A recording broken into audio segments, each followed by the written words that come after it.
Welcome in, everybody, and welcome back to Momocon 2024 for some more Splatoon 3 action. My name is Shiny Hunter Zach, and joining me for this next segment here is going to be Rissa. And Rissa, we're reaching the end nearly of day 2, but we've still got a little bit to work out before we head into our silver bracket finals. Yeah, we still have one more round of silver, so it's silver second pool, I believe, right? Headed into that, and then the winner of that will be headed to silver finals right after that. So looking forward to seeing this next set. Actually, the teams are up on stage. They're getting in the lobby, almost all in the lobby, and we're going to be able to head straight into that shortly. Yeah, like we did earlier today, we're going to be doing best of 7, and we will do counter picking here. So it is going to be a first map and mode that are already set. We're going to be starting on Splat Zones on Museum de Alfonsino, and then the loser of that game 1 will be picking the map and mode from a list of available ones in the Momocon map pool. And I believe the last time we did counter picking here, they were not allowed to repeat, or at least did not repeat, the mode that was previously run. So they could do it in game 3, for example, if game 1 was Splat Zones, but they would not be able to in game 2. So very interested to see how these two teams shape out. You're able to see them on your monitor right now, Mirage Presence versus Sploap, and all to decide who's going to end up in that silver bracket final. I love that name, Sploap. Sploap, trying to pronounce that correctly. And then the other team, Mirage Presence, Zach and I were talking about before this. We have actually been able to watch Mirage Presence play quite a bit this weekend, so getting to see them again together here is going to be fun since we're a little bit familiar with them as well. Sploap, on the other hand, not so much familiar with, but that's kind of the beauty of these getting to commentate teams like this. You get to get familiar with them as you're sitting here watching them. Yeah, and I think with this being just a large event in general, Momocon, just a massive convention, the sort of mix between casual and competitive players and sort of how they integrate and play each other well, and getting to see some weapons that are either the favored or sort of one-trick weapons of certain players, or just things that are not really in the meta, and sort of mash them together with things that run like tactical or that we see all the time.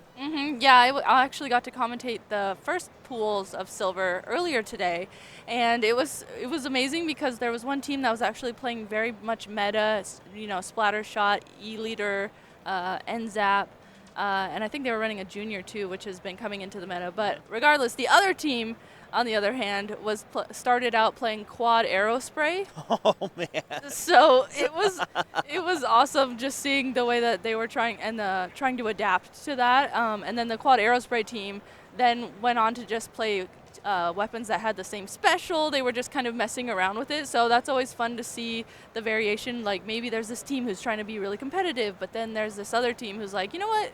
I'm going to mess around. We're just going to kind of have fun and see if we can make something work. Yeah, and I love sort of that juxtaposition there. You get to see some compositions that are kind of like you'd see in Turf War or like a Splatfest versus what you would actually see in a tournament. And, one of the other themes we've been talking about this weekend was we're right before what we believe to be the last major weapons drop in Splatoon 3. There's expected to be a balance patch alongside that should shake up the meta. Tacticooler is something that we've talked about a little bit already, with Pencil being something that's been still in the meta quite heavily, but there's been other contenders for weapons that run it. The NZAP has kind of perennially been there, as well as the Heavy Edit Remix, and that weapon in particular is getting another variant as well. So one of the last opportunities to see at least hints and instances of the current meta before everything gets changed again. You know what? I didn't even think about that.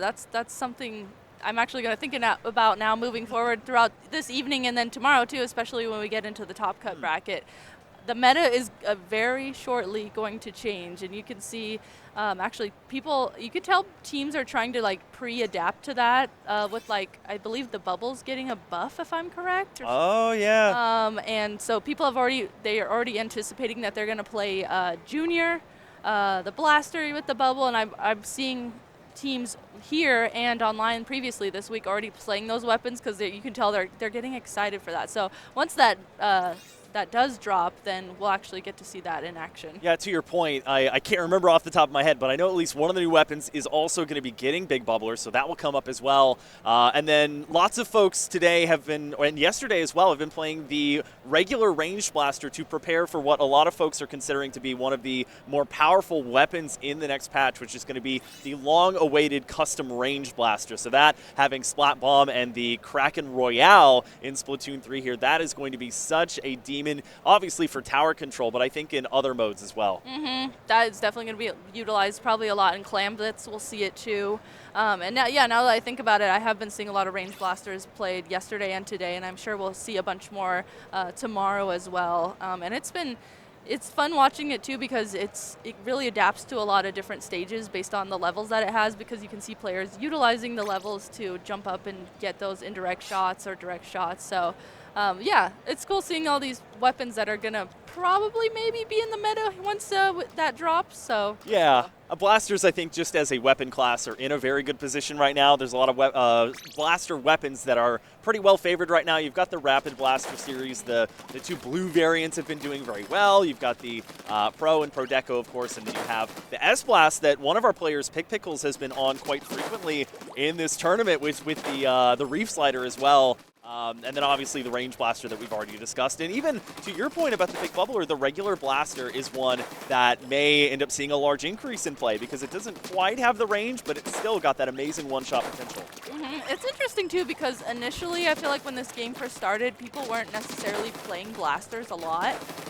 So seeing this uptick in blaster, I'm really enjoying it because it's, for a while it's just been like pencil, double splatter shot. Yeah. And some other variation of a shooter. So finally getting to see blasters around it's a treat for me to watch. Yeah, shooters obviously in the meta quite often. They are one of the easier and more natural weapon classes to pick up. And blasters, to your point, very high risk, high reward a lot of the time. They're sort of the shotgun class weapons of Splatoon 3, whereas other weapons like Splatlings, for example, may not be as natural. They're kind of akin to shooter class weapons. You do have to spin them up. Chargers, obviously, they're sort of the sniper class. And then you have random things like brushes and brellas, which unfortunately we haven't seen. That's sort of the other shotgun style of class that we haven't seen. Maybe, I do believe there are some decent choices for brella that I would like to see come out, and there is a new recycled variant coming in the next patch, but unlikely to happen, but it sounds like our players are getting ready here. So let's start with the one map and mode combination we know ahead of time, Splat Zones on Museum de Alfonsino. All right, so we're taking a look at both of these teams' comps. Okay, already seeing a sword there. And looking at these comps as well. Oh, there's Pickles, I'm sure, on that. Yep, on that S-Blast, like we highlighted, a pencil coming out from a Dragalia. Oh, and the Forge as well that I've previously seen that team play. On the other side, they have the double splatter shot, but one of them is the Penatech variant, so they're going to be able to utilize those tri-strikes here to get the zone. Yeah, not really common these days to see the Tenatech a lot. The splatter shot and more recently the Order replica variant of it has been pretty popular. We talked about the NZAP and the Tacticooler being so often played. And on the other side of things, it really is a pretty meta composition. The S-Blast, not really as much so, and definitely not the Forge Pro, but Tri-Nivo definitely a viable option there for that Tacticooler, and then rounded out, of course, with that pencil we've talked about. And it's that team that's taken the early lead here. Yeah, looks like we don't have up on the top of the screen. Okay, perfect. Thank you so much. Mirage Presence there is the team that has the lead right now. They're getting their points all the way down to 57. And a really clutch comeback here as I was trying to assess what was going on there. And now points on the board for Sploap here.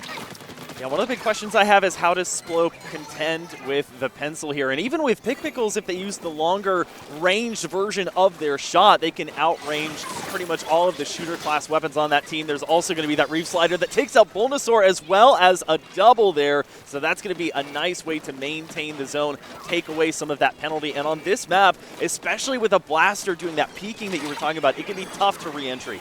Yeah, Pickles is in a great position here. You can see Pickles is like repositioning to make sure that they don't go down. Really nice jump back there just to play safe and regroup with their team since they're recognizing that Sploap here is coming back into the zone, trying to get that zone. Coolers coming out from both sides, so whenever team members start going down from either side, they're going to be right back in the action as long as they were able to get that cooler. 2 members going down on Mirage Presence, so Sploap here is actually looking pretty good compared to the beginning of this. Yeah, dangerous running any variant, let alone the Forge of the Splattershot Pro, just because it doesn't really have great fighting up close. It is a slower firing weapon relatively in sort of the shooter class, but it does have a pretty powerful kit. Booyah Bomb, of course, just being used there, provides some passive paint. Just 1 point separates these two teams. If they can get the zone back, Mirage Presence will be able to chip away at that penalty and does just barely lose the lead, so plenty of time to take it back. And as you mentioned, Tacticooler is going to be constantly coming out here, but I do really like the way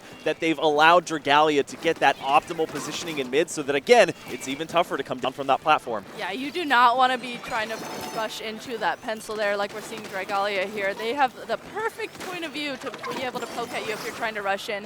Dragalia there using that cooler, taking that cooler and hopping back up into top mid, but that's what's going to stop a pencil in top mid. That Zuka comes out, takes down Dragalia, and now Sploap here has to get the zone. We see Tri-Strikes come out as well. I don't know if they're going to be able to get the zone. They do have 2 members go down here. Yeah, Pick holding their ground there actually wins kind of a 1v2 there, is traded out at the end of it. Dragalia being accosted there by the Zipcaster. That would be my preferred target as well, the anchor player, especially as they have their tactical already, but they're able to get it up onto point. And also, look at how grouped up they are now. So they're chasing down any members of Sploap that remain as the last final points tick down, and that is going to be Mirage Presence taking game 1 here on Museum to Alfonsino, meaning Sploap is going to have the first opportunity to counterpick.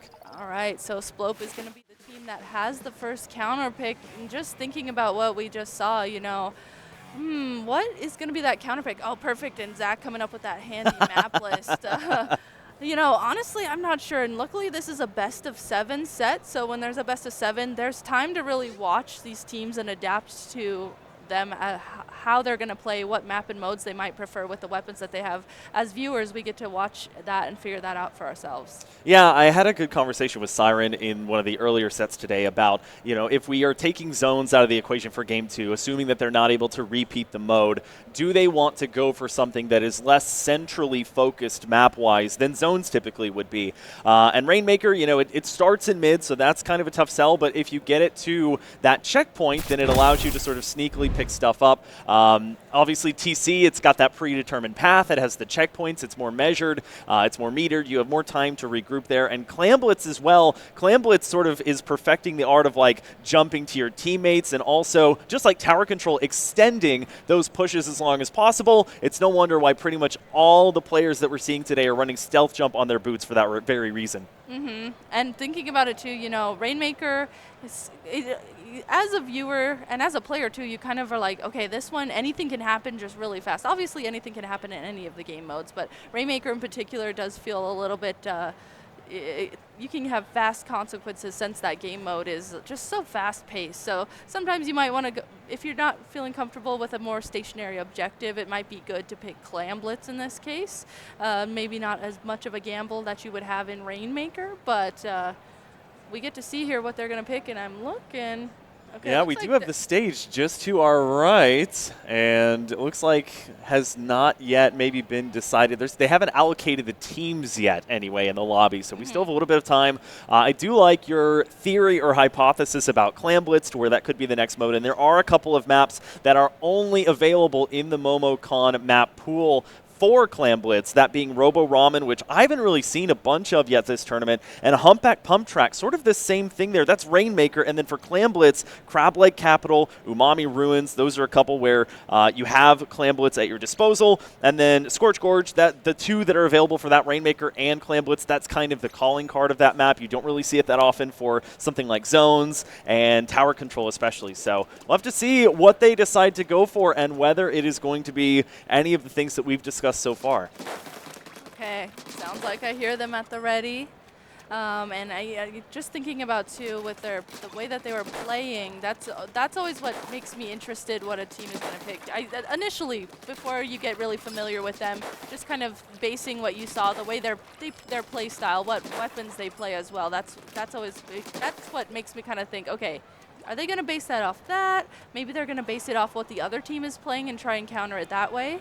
Yeah, and good point, I think, to where some teams obviously have played together with each other more and just played competitively more than others, so they're going to have more experience with, okay, maybe we've scrimmaged on this map and mode, or maybe individually we've done preparations for this, or it could just be based on the weapons that they prefer to play. But we don't have long to wait. We're going to find out now that it is going to be tower control, and as far as the weapon compositions go, seeing some pretty similar stuff brought in. One change that I do notice is Dragalia going over to that heavy edit Splatling, so they are going to use that for their tactical or option. Keith going to be on the hero shot as well, so they're still going with the idea of the double shot, just not going with the 10 attack this time around. This time they're going to be utilizing the double Zuka, which I think is going to be a good idea here moving forward. And initially, okay, as we're trying to look at these comps, 2 members do go down on the side of Sploap and Mirage Presence. They're immediately on the tower. They're working to that first checkpoint. And I mean, look at this. They need to start taking space here, which they're doing. I love Dragalia use that cooler as well. That's going to allow them to push up and be really aggressive.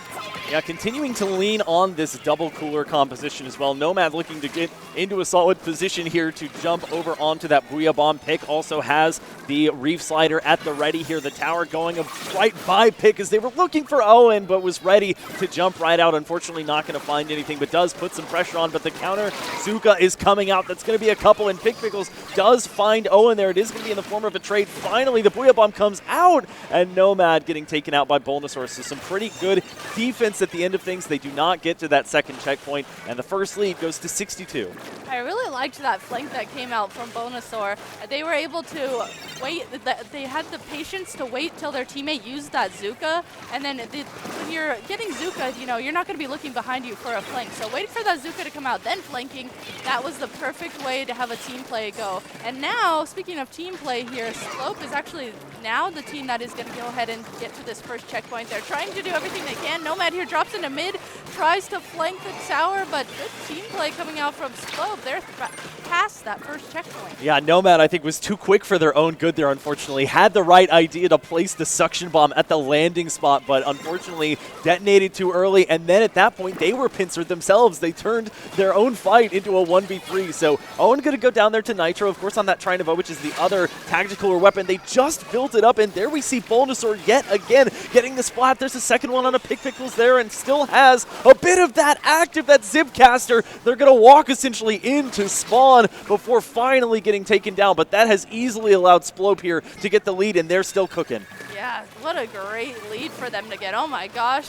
Now they are going to have to regroup, but I mean, with a lead like that, that's a very, very comfortable lead. They're just going to have to make sure that they're on their defense. There are still 2 minutes remaining of this match, so it's going to be a lot of defense that they're going to have to do, but looks like they're setting up. They're trying not to push in too far. Bulbasaur drops down and actually gets a pick. Man, they have been so clutch with these flanks with that sword, looks like Mirage Presence is going to have to, they're recognizing that, they're backing up, they're getting picked as well, and there's a lot of chaos in mid.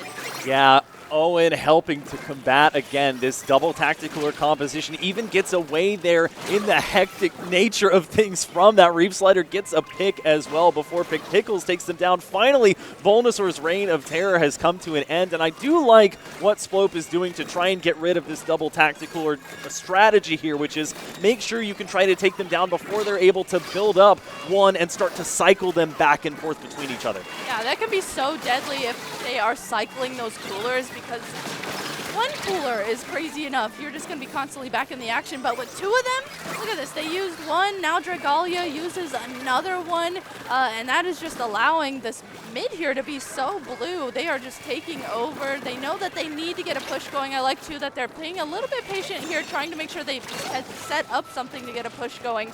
They did take down one member, but Keith here drops down on the right, gets a flank, and it takes down Dragalia. Now take down Nitro as well. So talk about defense coming out from Sploap. They are on it. Yeah, Keith able to get 2, actually. I think the second came from that suction bomb, and really that has to be one of the better ways to deal with an aggressive team is running double tactical, or because you get that more aggressive, sooner respawn time. They actually have double cooler on the towers, makeshift armor or shielding, if you will. However, as you saw there, they can still be used to place a suction bomb on, and Sploap has taken control back. Nomad is going to look for somebody. This Booyah Bomb is taken out as well, and now Bulbasaur looking for some type of flank or pick. They're trying to get some chip damage as well with the Burst Bomb, but Nomad ranging them out. Time, however, is not necessarily in the favor of Mirage Presence, but they are sitting on this zone. They do finally get all the way through it, and I think they may have some jump-ins, may not even require overtime here. Yeah, they are so close to getting the lead with 3 members going down. It's just Pickles left. Oh. Pickles tries to get on the tower, isn't quite able to, gets called out. And man, the lead there, it was just in their grasp. And that may have been a bit of an overextension, or they wanted to try and end it there. They may not have time to get back on the tower. Pick just bum rushing the tower with that Reef Slider, but it will not be enough. And a nice fight back, really great back and forth in that set as well. And so we're going to have another counter pick, but I do like seeing, I know we've talked a little bit this weekend about Inkblot Art Academy. It's been around for a long time. Yeah. Some players are getting a little bit tired of it, but maps and modes like that can still show you why it can be so fun to watch. Yeah, a lot of teams are just really familiar, not even teams, but players are really familiar with that map and mode. It was consistently played in competitive in Splatoon 2, and now we've been seeing it, again, still played consistently in competitive in Splatoon 3. So players, whether you're an individual or whether you're a team that you consistently play with, everyone is pretty much comfortable with that map. They know what their strategy is going into it. So, and with the score that we just saw, I mean, I feel like that really showed us how familiar and comfortable everyone is, because everyone really knows how and what they want to play there. Yeah, so if I'm remembering correctly here, we are at 1-1 now, so it is going to be Mirage Presence with the ability now to counterpick. And of course, we've seen Splat Zone, we've seen TC. We could go back to Splat Zones, which of course was a successful endeavor for Mirage Presence in Game 1. So lots of options still on the table here. We have things like Hagglefish, we have Mahi Mahi, which is definitely a map I've not seen at all this tournament. And then Crab Lake Capital, Macomart, and Manta Maria. Manta Maria is kind of a fun one. It does work if you do want to run something like the heavy edit, because you can sort of stay atop the grading. I think Pencil works up there as well. Yes. You do have sort of sightlines and purviews to both of the zones, because it is a 2-zone map. And we've seen some very fun plays. I really liked watching the Splatana in that last match. I think something like Manta Maria would be great for it, just because it's very linearly long, and so you can sort of fly around the map in a way you wouldn't be able to otherwise. Mm-hmm. Yeah, and if you're able to use that there too, I mean, I feel like, you know, if you're utilizing that special, you want to make sure your landing point is safe. The other team can't see it, and Manta Maria has a lot of sneaky places you can start that special to make sure that the other team doesn't see you. So I could totally see that happening there as well. The other thing I was thinking about too is Pickles just seems to very much utilize that Reef Slider. And when you think about that, I could totally see them going back to zones as well. That was my first thought, being able to play off of that Reef Slider, being able to insta-cap the zone with that special and the team playing around that. Well, that's what I was thinking right when you said, okay, they need to put a safe place to hide their starting point if they do something like Zipcaster, is Pick is not afraid to just Reef Slider in right as that timer is expiring, and right as they land, they're sent back to spawn immediately by that special. And it is a pretty funny mobility tool. It's fun to see it just sort of run across the map, but it does do some pretty significant damage. It should not be underestimated. So we'll definitely have to see how much the compositions change. Of course, tactical are going to be kind of a standard, but this double shot composition, we did see the double Zuka as well, or the Tri-Zuka in that last match, so that's something that Mirage is going to have to try and shut down if they want to be successful here. And we're not, again, going to have to take long, going now to Clam Blitz on Scorch Gorge. Ooh, Clam Blitz, okay.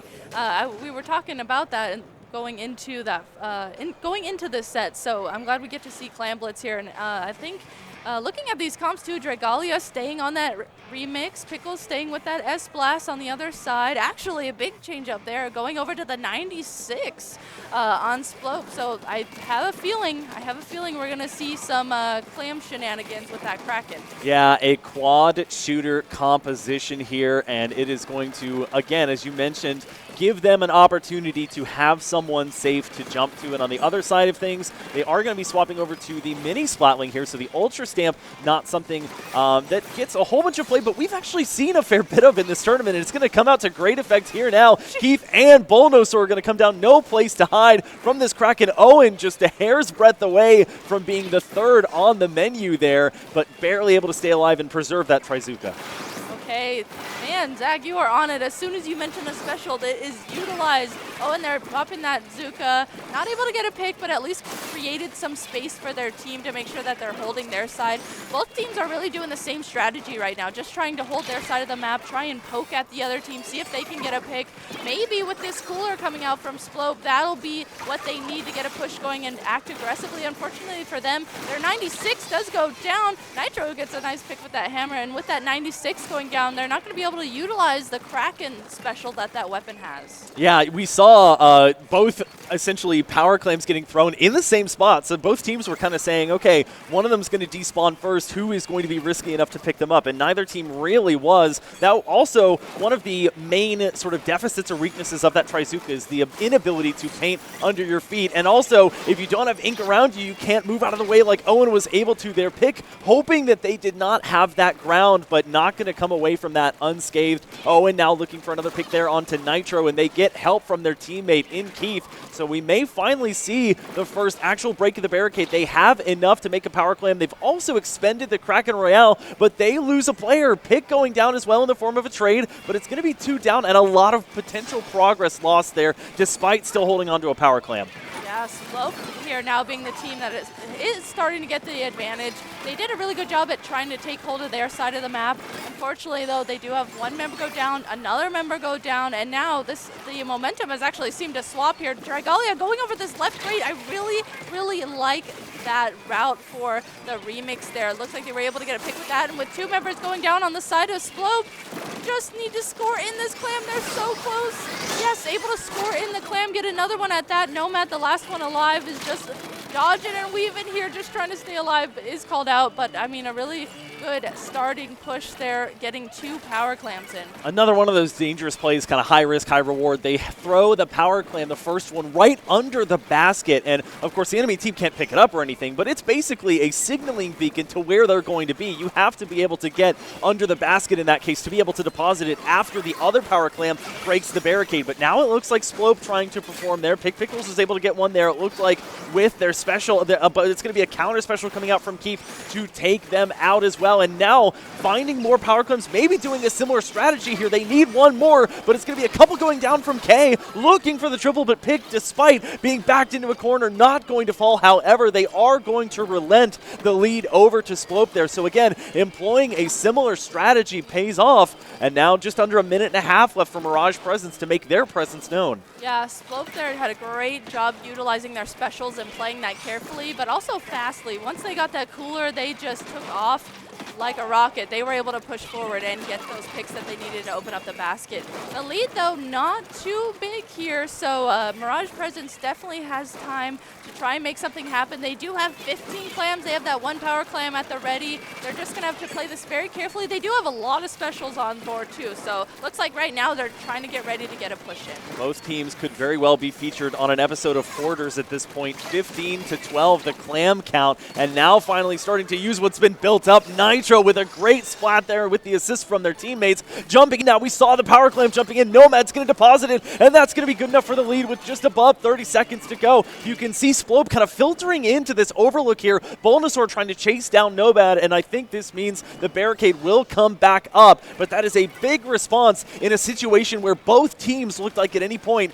they could either further their lead or what Mirage Presence did, which is take it back over. Ooh, Bulbasaur uses the Kraken. This is exactly what I was picturing this to be utilized for. Gets a pick with that and is maybe hoping to get a jump in. A really sneaky spot here. You can see that Dragalia recognizes where they are. They weren't quite able to get a jump in, though, to get a power clam in on their side, and we are headed into overtime. It's up to Sploap here to get that power clam in if they want to win this. Yeah, Keith going to be grabbing the pity clam and hopefully going to pick up a tactical or boost as well. They have multiple members jumping in, so Bulbasaur back in the midst of the fight. You can see the overtime timer ticking down in the top middle of your screen, but it's going to be Nitro with the Ultra Stamp to try and close things down. K able to get away there, but they don't have enough time. They had a special as well in that Trizuka, but it is too little too late, and after a series of back and forths, it is going to be Mirage Presence taking game 3, and that pendulum swings back over to Sploap for that counter picking. Yeah, this has been so close. It's really fun to watch, actually, the way that they're trying to adapt to each other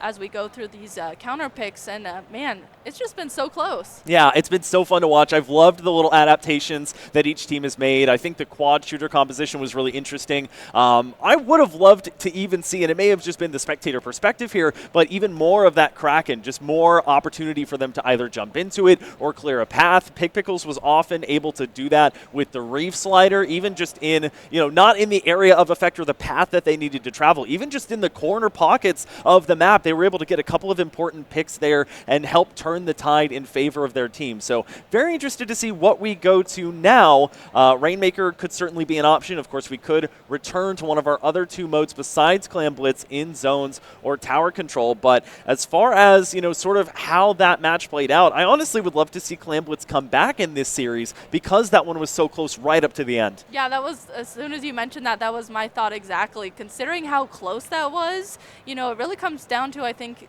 just talking about your team tactics and what specifically you need to do different, because if it's that close, there's just maybe just this little tiny thing that you guys need to tweak in order to win that match. And I mean, like you said, I would definitely have liked more utilization of that Kraken maybe. I mean, it was so close that it's like, what, I don't know.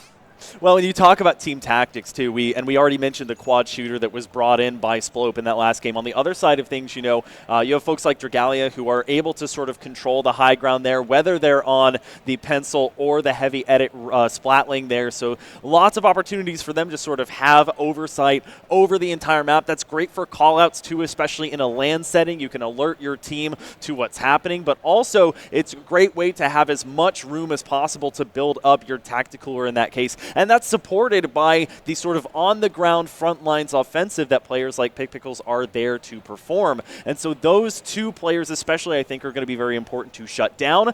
Of course, they have been mainly running a double tactical composition, so that's going to be big to target both of those players to sort of shut those two specials down, because, again, that cycling component can be very dangerous.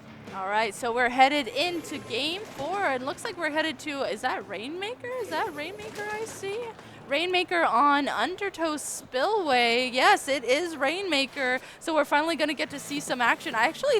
Looking at this, I think this was a good pick. This is the one mode that they haven't necessarily played on yet, so maybe they can figure out how to get the upper hand over each other. Yeah, honestly, not a lot of changes here. We're still going to see the mini splatling. We're still on the opposite side for Sploap. We're going to see the hero shot, so we're going to see the double Trizuka coming out. And as well, both teams do sort of that common Splatoon bum rush to the mid to try and get the first pop on the Rainmaker shield, but both teams also understand that the splats are more important, getting that odd man advantage, and this time around it is gone to Mirage Presence. It looks like Pick going to pick up the Rainmaker here as Nitro looks to build up that Ultra Stamp. I think they just threw it when they used it first, and of course going over to this left-hand side, which is by far the more common strategy. Yeah, you can see they thought about going on the right side checkpoint initially, but it was definitely guarded there. And sometimes that right checkpoint can be very good. You're able to get that checkpoint really fast because it's just right there. Very smart, though, opting and recognizing that the other team was in that right path, going to the left side.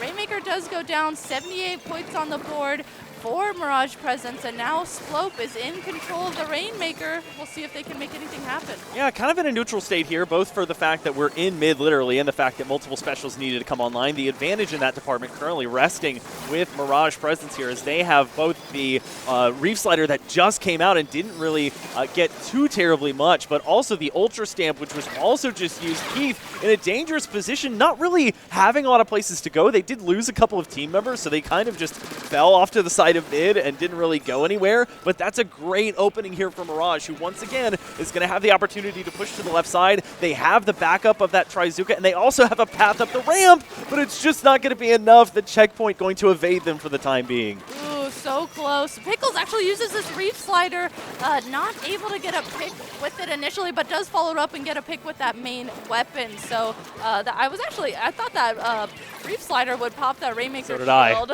but it must have been an awkward position there. So Rainmaker shield didn't pop by Mirage Presence, and now Sploap here was able to pop the Rainmaker, get a lot of orange paint on the board with that. And you can see they're grabbing the Rainmaker. It looks like they're wanting to grab it just to make sure that Mirage Presence doesn't sneak by and grab it to that first checkpoint. Yeah, we have seen on this map as well some teams try to pick up the Rainmaker right before it despawns and goes back into mid, but they're actually going to break through mid this time and go for the right-hand side checkpoint. Volnosaur getting a very important pick there. It's just not going to be enough. Also losing the Rainmaker just in front of that pedestal. Volnosaur not, unfortunately, getting that splash wall down in time. It is going to be the S-Blast taking them out, and now Nomad with the opportunity to get the buff from that tactical where they're debating picking up the Rainmaker. They're close to it, but it looks like they're just going to let it reset back to mid and be comfortable with the fact that they still have the lead.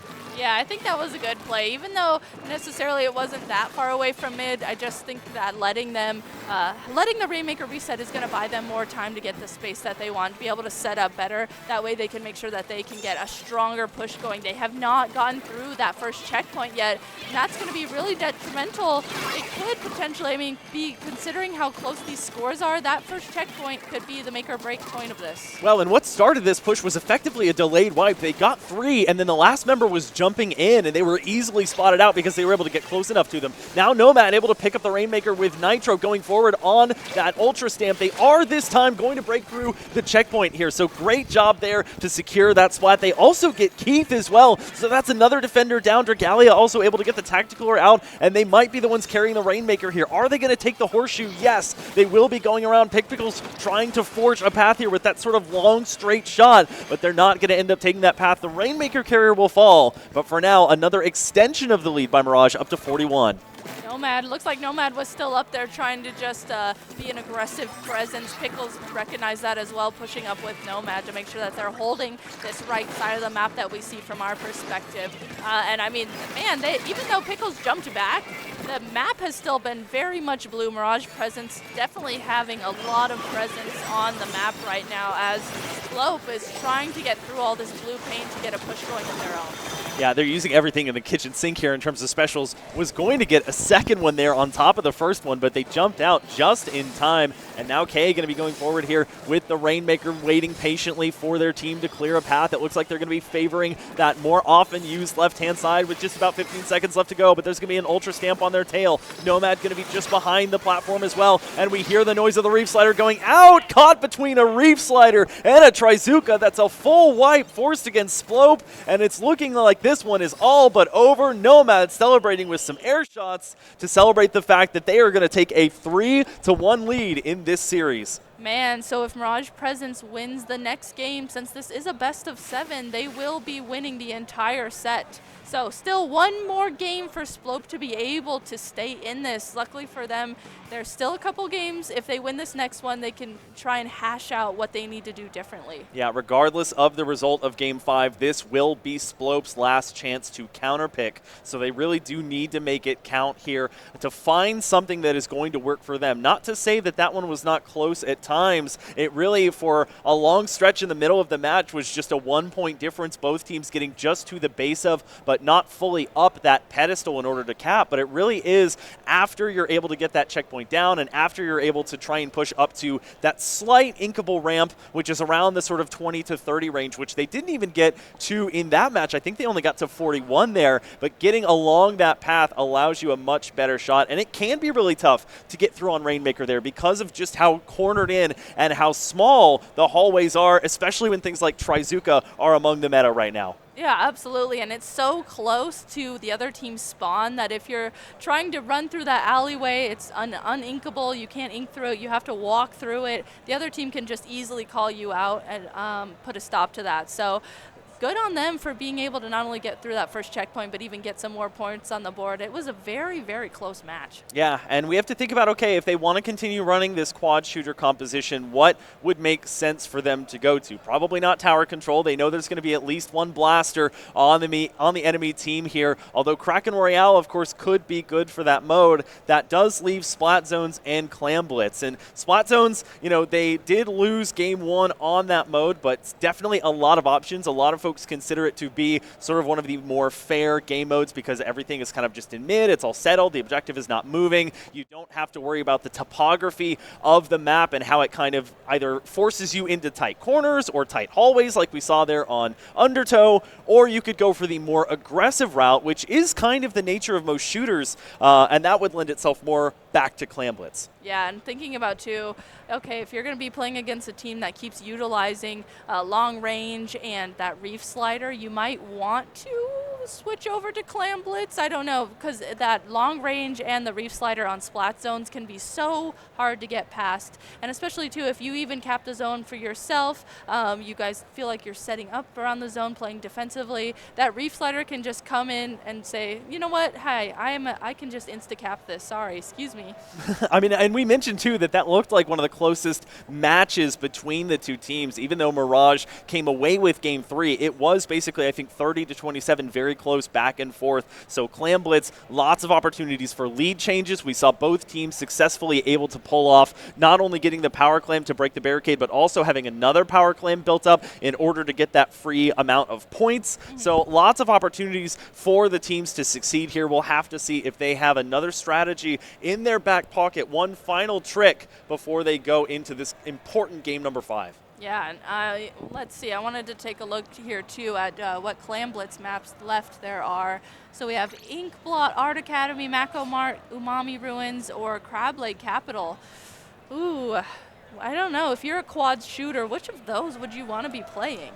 I mean, it is tough. So we think about like Mako Mart, for example, you have a very straightforward path to the basket. It is quite literally a straight line, just up a ramp and then back down a ramp. You've also got sort of these thin hallways to go around.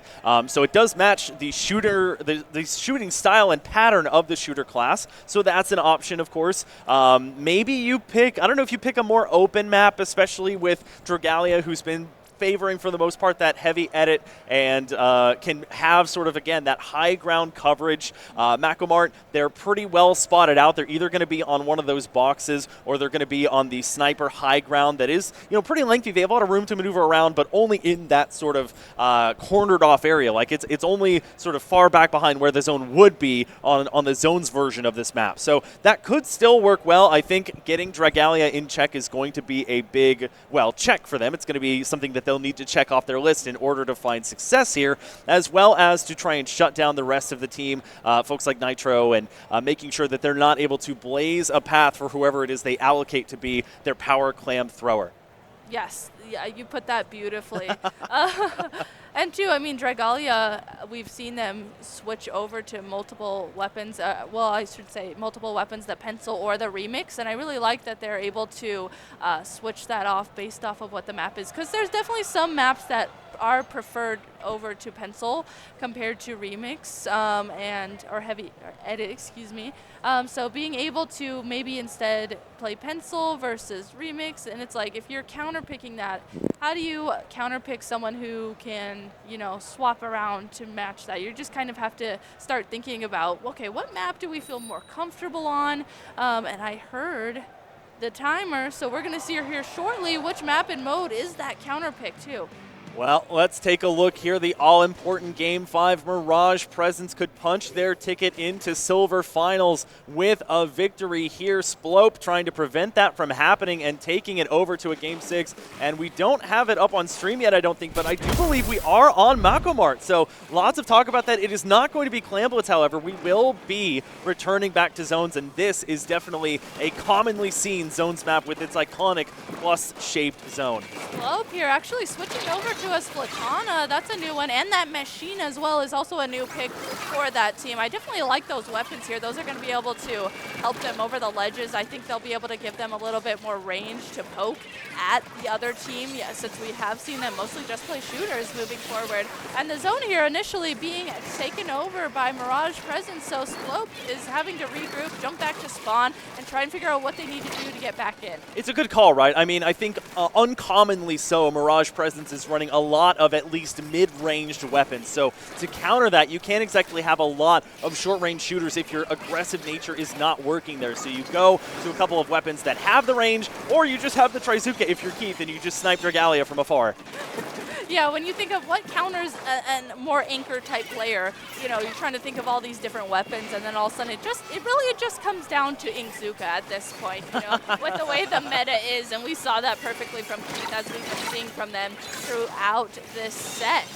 Well, Nitro using another one of the specials that could fit into that category here. They're actually almost able to climb atop that barricade, but getting taken down by Keith. Did not see them in their rear view mirror, and that's going to allow Sploap to take over the zone here with multiple specials, not including the tactical lure. So 2 more besides that online. We saw the stamp get brought out and effectively forcing a trade there with Nitro. Now for Mirage, the Booyah Bomb going to not even contest the zone, just barely off the mark to make that happen. They are going to lose their NZAP player, and they're going to force a couple others to retreat. So it looks like it is going to be a retake of the zone here, and a nice recovery from Mirage.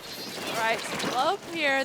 I saw they had 2 remaining members on the map. I wasn't sure if they would jump back or maybe they're just going to try and get picks because it was 2 of the more aggressive players of this team. And it looks like they decided to stay around because even though Mirage Presence capped the zone, Sploap was right back in the action. They have the zone recapped. You see Nitro leading the charge, Nitro leading the charge for Mirage Presence, and interesting trade there. Yeah, Nitro was leading themselves into a wall from our perspective. It was tough to get up that little lip that they had, but Mirage able to take it back. It is going to be the Reef Slider coming back out. K able to avoid it, but they just have those jump outs timed perfectly. Like, regardless of the result, whether they find somebody or not, they're going to be jumping out no matter what. Dragalia now, with this zone taken over, is going to have pretty much free reign here in mid. The Splatana, which is one of only 6 weapons to have the torpedo as a sub, trying to accost them, not able to do so with either 2 torpedoes nor that thrown Ultra Stamp. So that is going to allow Sploap to retake control of the zone here. I think one of those shots actually got blocked by their own tactical, which is unfortunate there, but lots of offense. Going to force out the Booyah Bomb from Nomad. Does not even come out either. So lots of aggression, and they've gotten rid of their penalty as well for Sploap. Ooh, they are so close to getting the lead here, and you can see they recognize that too. They're trying to stay back a little bit. I believe that's Owen over there on the right side is on a sneaky little flank, is able to get a pick with that, and the lead has swapped over to Sploap, so they are able to finally take the lead. They're playing defense. They have to be careful there. There comes that Booyah Bomb. There comes that Reef Slider. Those insta-capping specials are going to be exactly what Mirage Presence likes. They love utilizing those specials in zones. Yeah, truly a last-second effort there to try and get the Booyah Bomb off and have the armor to survive the multiple specials that Mirage used to retake the zone. Dragalia now having to respect the range and actually the indirect damage too from the Trizuka. Nice shot there from Keith, I believe, to take them out with the indirect chip there. K trying to force a 1v1 with Pick, which they will unfortunately lose. It was effectively a 1v3, but now less than a minute left to go. It's looking like Mirage is in a pretty good position there, delaying the splats on the members of Sploap. So now they're having to trickle in, and with nobody to jump to, that allows Mirage to easily get rid of their penalty. Mirage having no penalty, does have 2 members go down. It looks like, I believe, there was from Bulbasaur a sneaky flank there on the right side, and they are actually about to get the lead. Sploap has to make sure that they paint the zone. There comes that Zuka, there comes that Booyah Bomb. That's exactly what they needed. They needed to at least cap the zone, and along with capping the zone, they are taking down members of Mirage Presence left and right. This is exactly what they need. Oh my gosh, what a play. Pick able to survive right behind the wall. Knew at least one. I'm not sure if they even saw the second was coming toward them. 5 seconds left to go. They've done a nice job of holding onto the zone, but it is currently contested. They'll need to take it over in time, but it's just not enough. And despite a late push there from Mirage, Sploap, I believe, going to be able to take that game 5. So very nicely done from them to recover, and the zone's pick paid off. It really did. Especially, too, with those 2 insta-capping specials that were coming out from Mirage. They did a really good job at playing around those. You know, sometimes if you're against someone playing Reef Slider, you want to try and get someone aggressive to just get cooler and then run in and just pick off that person that has that Reef Slider before they can even get to the zone.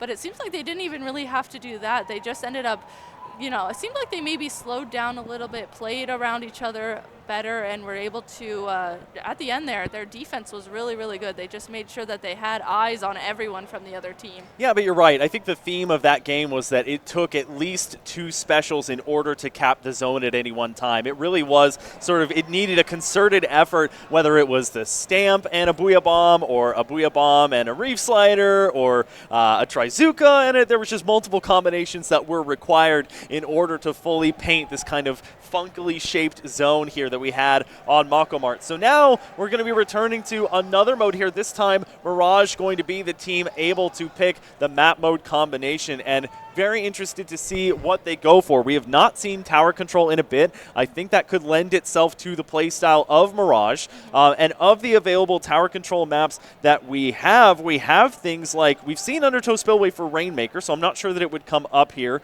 We do have Manta Maria. We talked a little bit about that one already. Marlin Airport, which the only option for that map is going to be tower control, and similarly that for Ship-Shape Cargo Coast. So some interesting options left, ones that don't often even get their spotlight in a tournament setting. Yeah, especially, Ship Shape, Marlin Airport, those are more newer maps in particular to Marlin. That one's definitely a very new map. Teams are still trying to figure out how to play around that, but looking at that, I mean, I think that Ship-Shape Cargo would be a really, really good pick for them for tower control. That one is such a good map for blasters, like we've been seeing from Pickles using those blasters. They have to be careful, though. I mean, with Sploap, actually, that last match switching over to Machine and Splatana, it seems like maybe those were good counters to the weapons that Mirage Presence has been playing, so maybe got to be careful.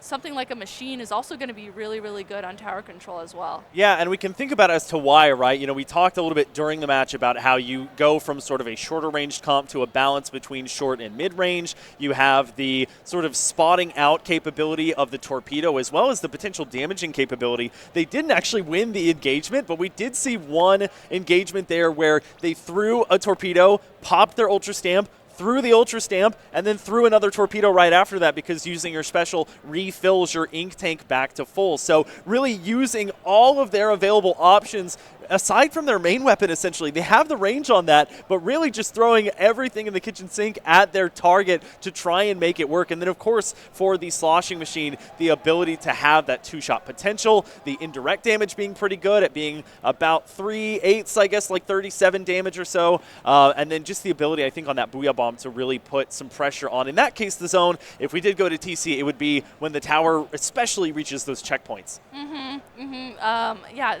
Booyah Bomb, I didn't even think about that too. That's always coming from Splatoon 2. That Booyah Bomb has just been instead of a GG ray like we would say in Splatoon 2, that GG Booyah Bomb can really, really come into play, especially for tower control. If you want to put a stop to that, you can just tell your team, hey, everyone stop, I'm getting Booyah Bomb. Hold on, wait a second. I'm going to use this Booyah Bomb to stop this, and a lot of times that does happen. It really is just hitting the pause button, and we will indeed be going to tower control. So very excited to see what compositional changes come out. We are still going to see one non-shooter on the side of Sploap, and that is going to be not the Splatana Wiper, but instead the Splatana Stamper coming out from Bulbasaur, and on the other side, Nomad going to have this replica order Splattershot, and Nitro going to be on this Zimmy, which is a weapon that I have not seen at all this tournament, but it lends to the playstyle, of course, that they've been playing on the regular mini Splatling. Yeah, good point to bring up. I have not seen it played either, so we're going to get to see that firsthand moving forward.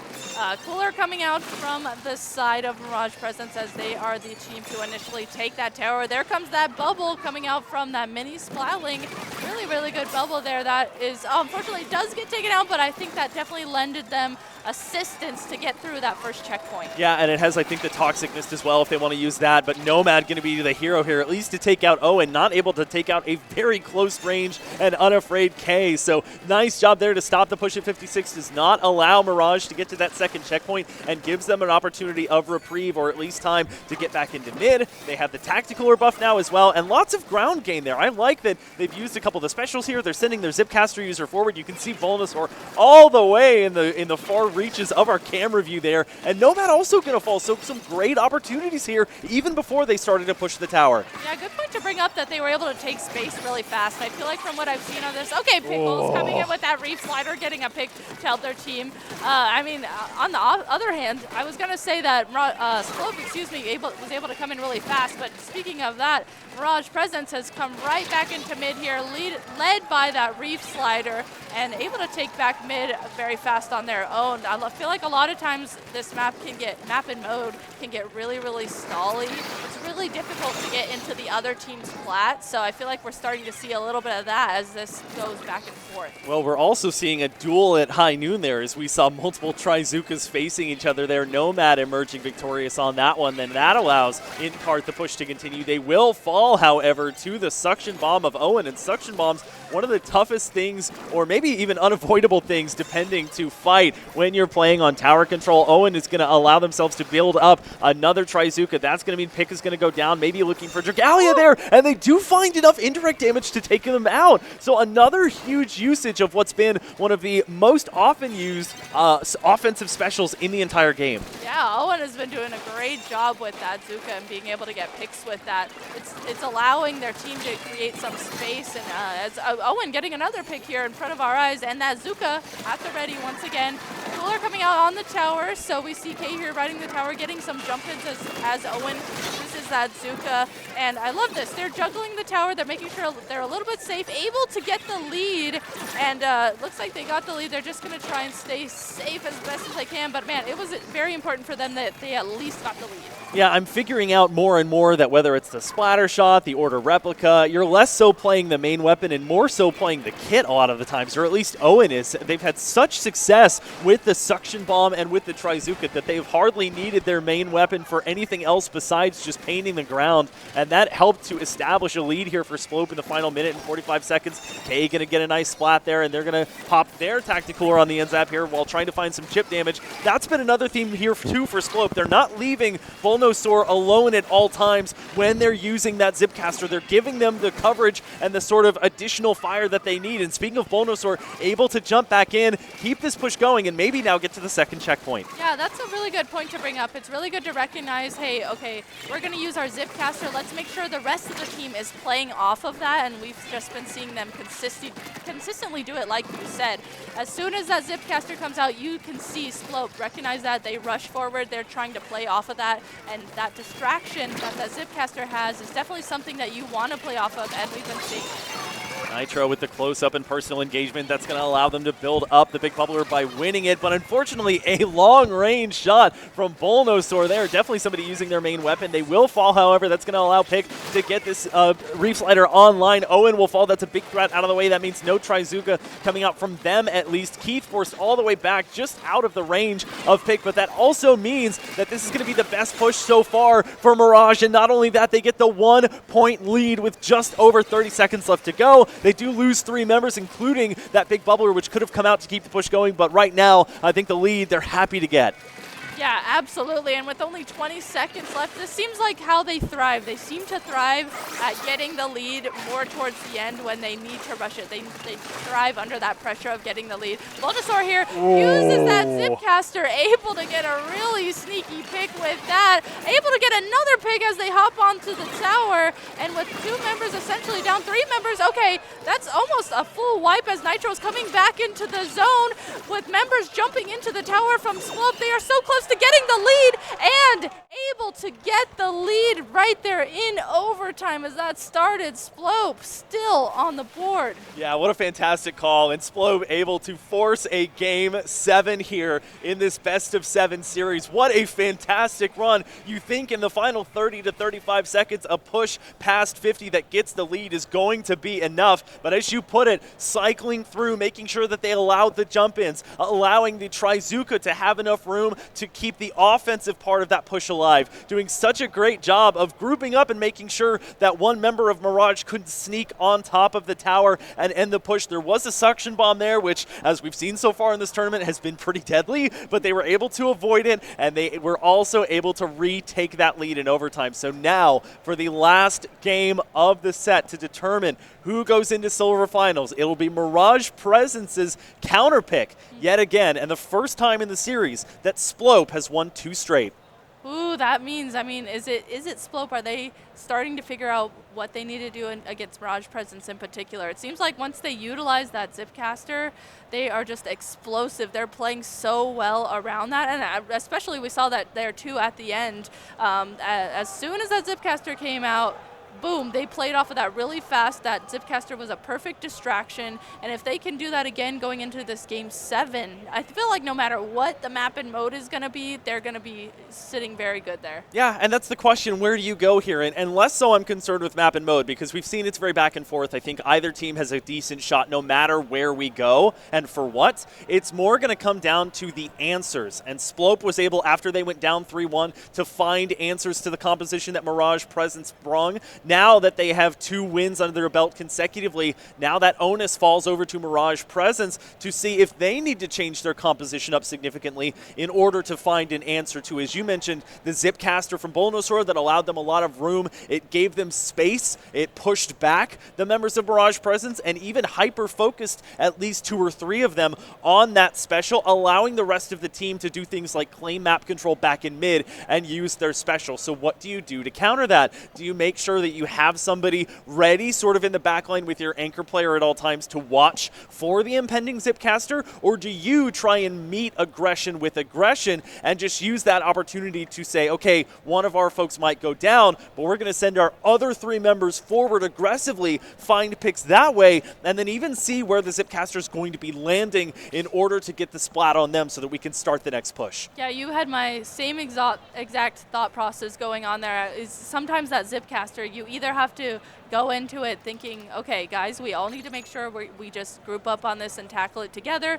We can all just shoot at it as soon as we see it if whoever's in range of that Zipcaster, or in turn, you can just run past it. But with the way that Bulbasaur has been playing it, it seems like they're very good at hunting down members of the other team and getting the picks that they need. So it's almost like you can't run past the Zipcaster and ignore it, because regardless, they're still going to find you and get those picks on you. Yeah, they've not been afraid to chase either. They've not been afraid to use the entirety of their Zipcaster just chasing down one player. And most often, that player was Dragalia, because they are that sort of backline and backbone player for Mirage. So very interested to see how it shapes out. It does look like the teams have been split up accordingly. We're just waiting on the final selections. You can see the players there getting ready, and pretty much everybody looking focused in, making sure that they are ready to go here. And have we even talked about the fact that there are subs on the side of Sploap for this one? Wait a minute, you're right, we did not talk about that. Yeah. So going into this, for those at home, the side of Sploap, 2 of their members, I don't know what exactly happened, but they weren't able to show up today.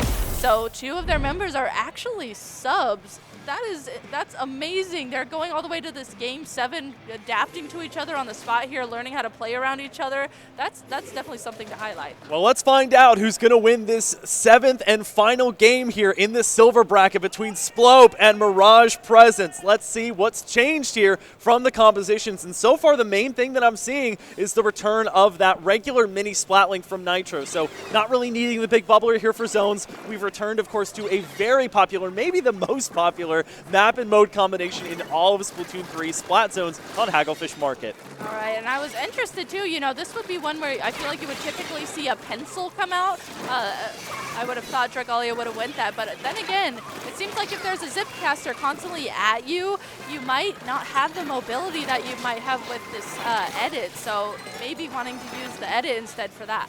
Yeah, importantly, Dragalia, though they did fall down, was able to get the Tacticooler off Owen, trying to see if anybody goes straight to it, as is Kay, looking to see if they're going to group up and see if they can get that buff. Temporarily, the zone stopped at 52, but now Mirage past the halfway point and allowing teammates to jump in. Not only that, but camping the jump-ins of other teammates, but Bulbasaur actually surviving that. Amazing that they were not taken out by a direct shot there from Pick.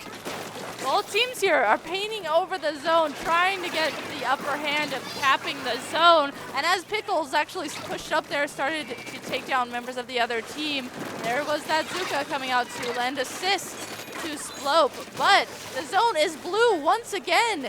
And with 2 members going down on each side, right now Sploap, they need to paint the zone if they want to make sure that they can get this. They have to play this so carefully. Yeah, that was a decent opportunity. It was essentially 2v2. They do have the Zipcaster out, but that's not going to really let them paint the zone. They do temporarily take it over, and now finally some reinforcements come through. It is leaning a little bit more towards Mirage. It's a 1v1 between the Splatana and the Order Replica. Can Nomad find enough paint? They have the Trizuka now. Bulbasaur having to respect it and back off, and that allows Nitro to come through. They do take the zone back, and that was going to get it to 2. Will it be enough here for Sploap? They also have their Trizuka at the ready, and the death there from Nomad is going to allow that huge penalty, and more importantly, the zone to be taken back over here for Sploap. Oh my gosh, that was absolutely insane. Starting out as a 1v1 and then turning it into all of that. We saw that Zuka come out to try and push back the other member.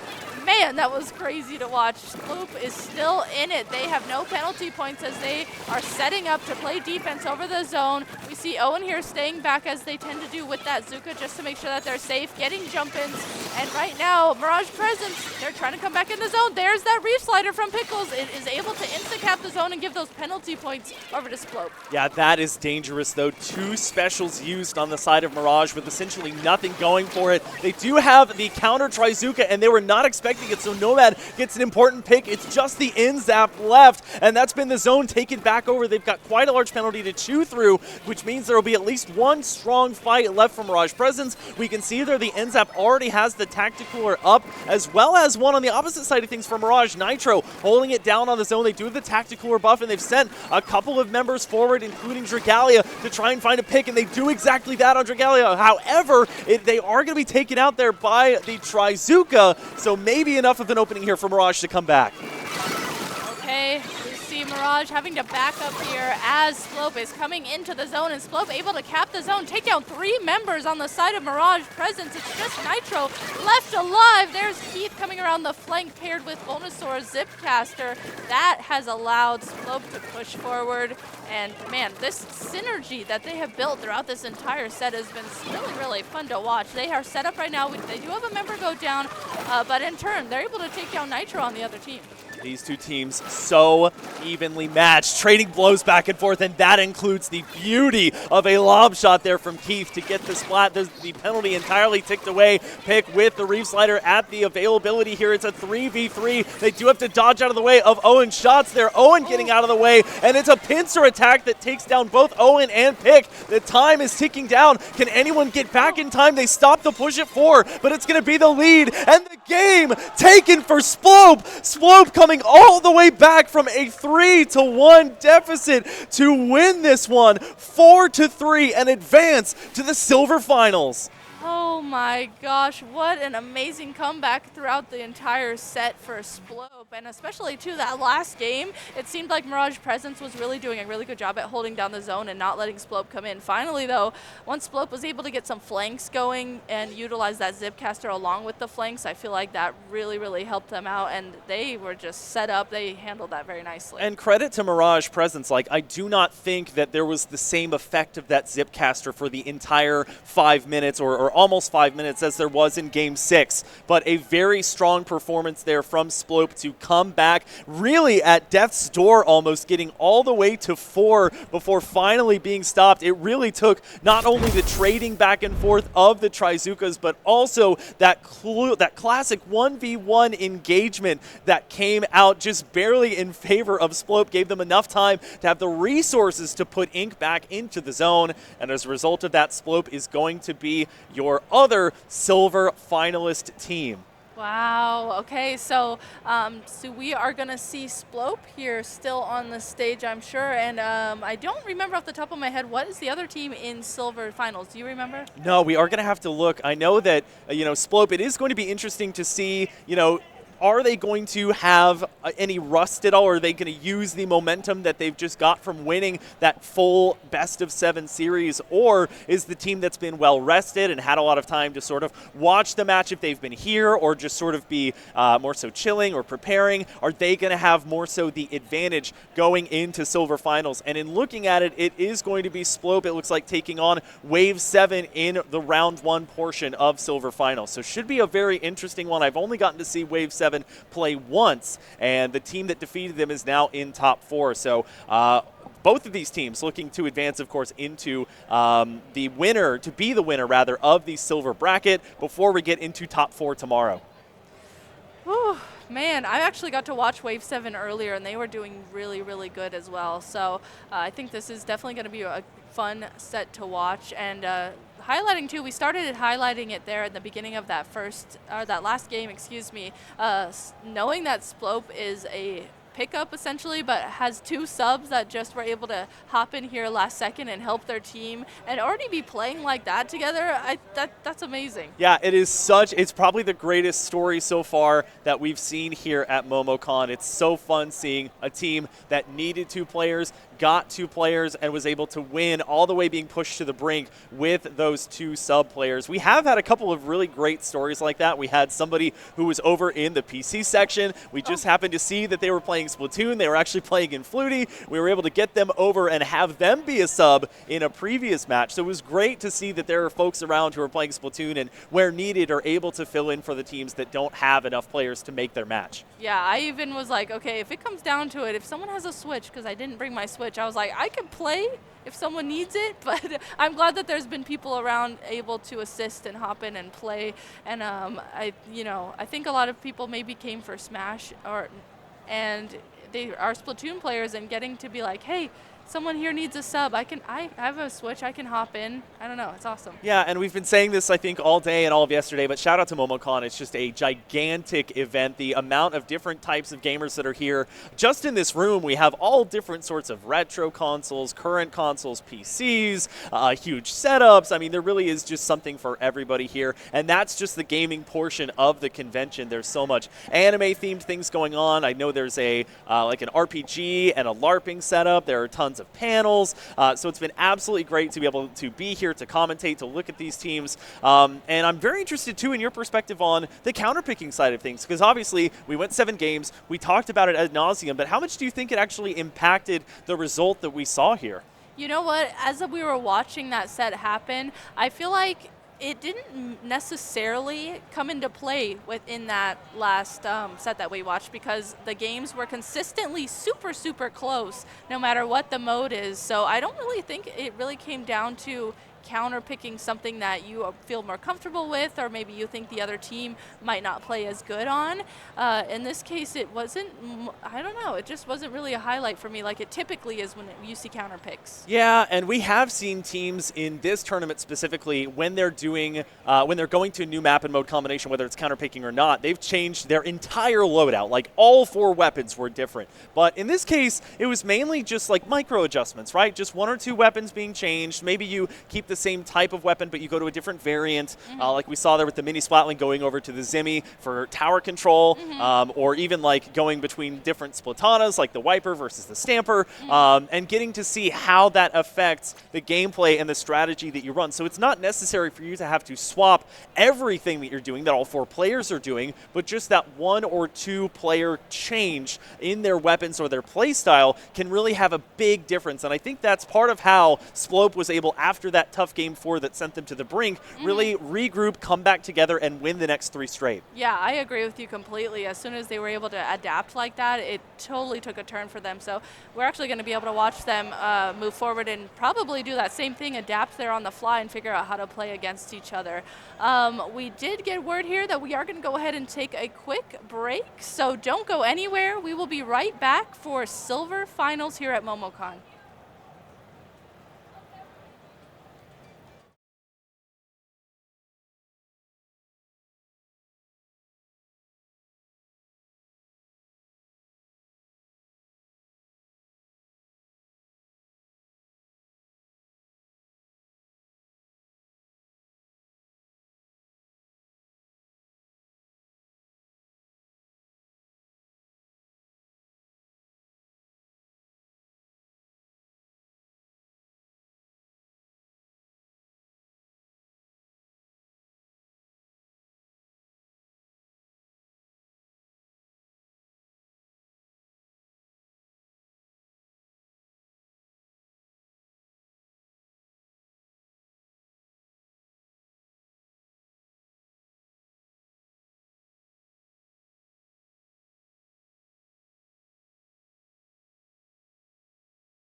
Hello, everybody, and welcome back. We are here for some more Splatoon 3 action at Momocon 2024. It's going to be now our silver finals, and it's going to be another amazing best of 7 series, so I hope y'all are excited for that. Once again, my name is Shiny Hunter Zach, and joining me as well, once again, is the illustrious Rissa, and we are just about ready to get into this one. Not much time, I think, but we're going to be starting with Splat Zones on Mahi Mahi Resort.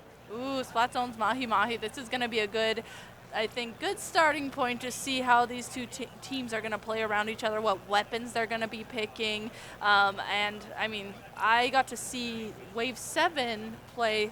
It's Wave 7 that's going to be playing against Sploap that we just got to see here on the stream. So getting to see how they adapt to each other is going to be really fun. And then, like we highlighted, Sploap does have 2 subs that are just hopping on to play. So getting to see them in finals, this is going to be fun. Well, best of 7, a great chance for these two teams to match up, but let's see what they're bringing to the table here. The only predetermined map and mode in this entire set, Splat Zones on Mahi Mahi. And at the start of things, of course, we just saw Sploap bring almost exactly this composition. And on the opposite side, Wave 7 bringing some things that we have not really seen in this tournament much, including a Neo Splash as well as an E-Leader.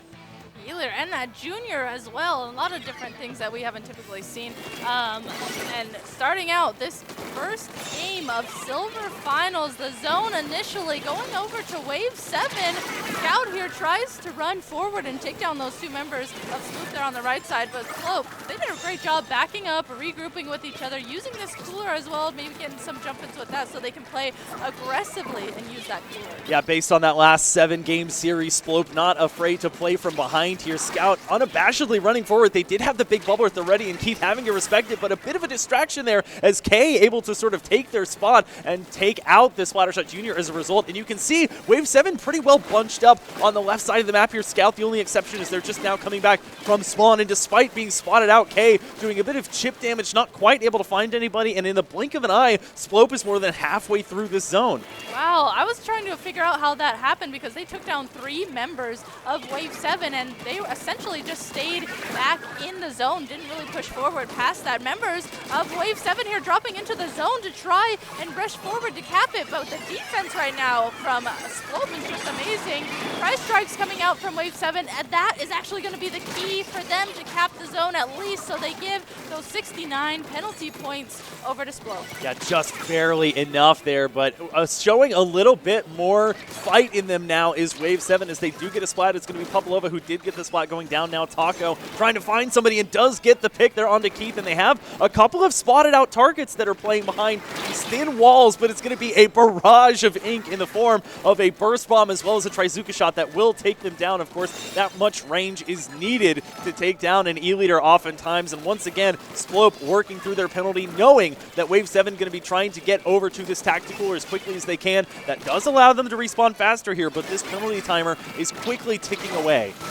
Okay, 2 members of Sploap go down, 3 members go down. This is going to be the opening for Wave 7 to push forward and get the zone. Taco, I watched them do this earlier with Nox when I was commentating. They make sure that even though they're an E-Leader, they have range, they want to sit back further, they go into the zone and make sure that they put mines down so that way those mines can help their teammates get those chip damage, get those point sensors going as we see them do just that.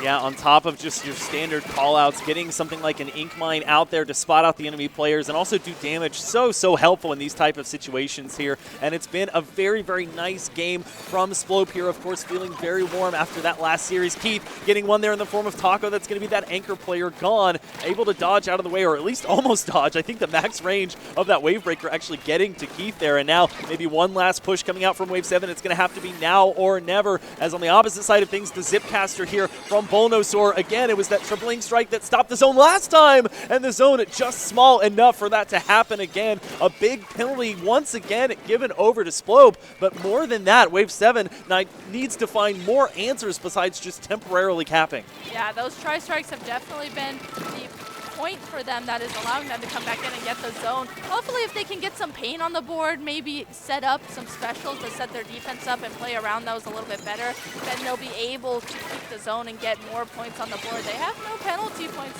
Okay, as I say that, they do get those 19 penalty points, of course, but at least they're still in the running. They were able to give 31 penalty points over to Sploap.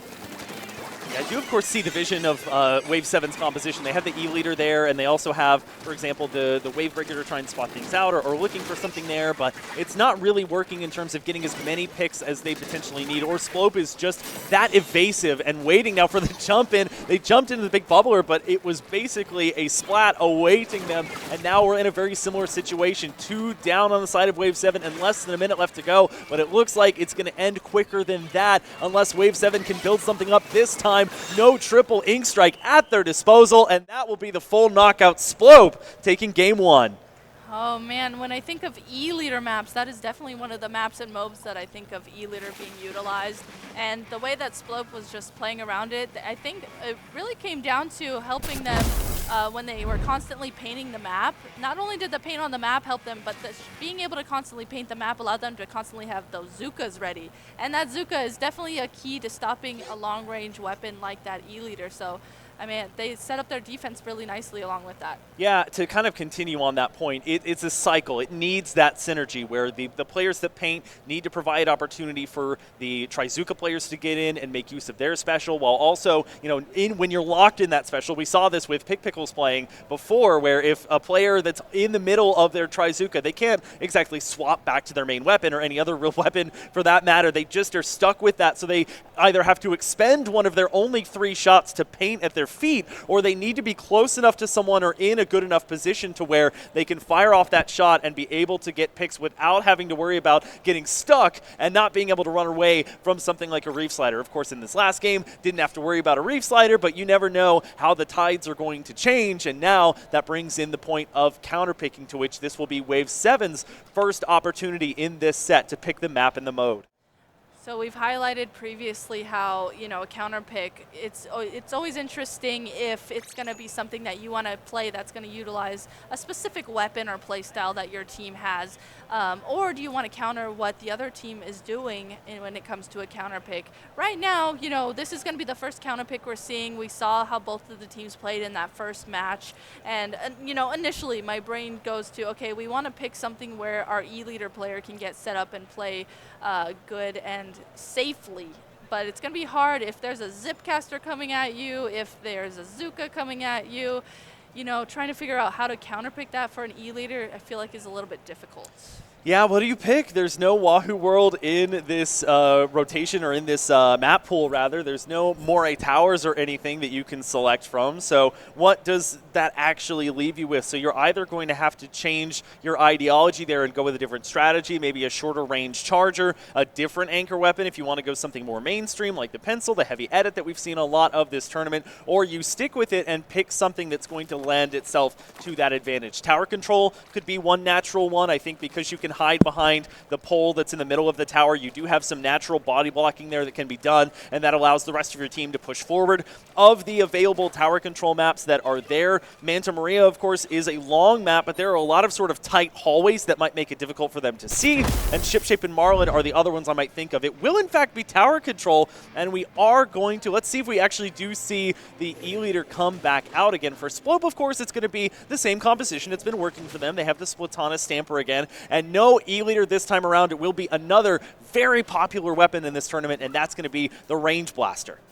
Yeah, Range Blaster and Taco switching over to the ballpoint as well. So it's going to be a lot more mobile with that. Also, too, like you said, I love the Range Blaster pick here because it's going to be able to poke over these ledges, get indirects going on, get directs maybe even. But either way, the indirects with that are going to be really, really helpful. And speaking of being really, really helpful, they have already taken down 2 members of Sploap. Taco here hopping on the tower, and they are really fastly here working past this first checkpoint. Yeah, Wavebreaker, of course, perfectly positioned, not just to provide some blockade there as Keith is able to get the splat there onto the inkjet, but also, and that's 2 there as well, they get Scout on top of that, but also because it's difficult to break in, you know, that position without being fought by somebody that's already on the tower, and it, of course, ignores a little bit of that topographical change, so it'll go up or down in elevation to spot somebody out, and that allowed them to find some members of Sploap. However, Sploap responding in kind, they get the lead as a result here. They clear past that first checkpoint,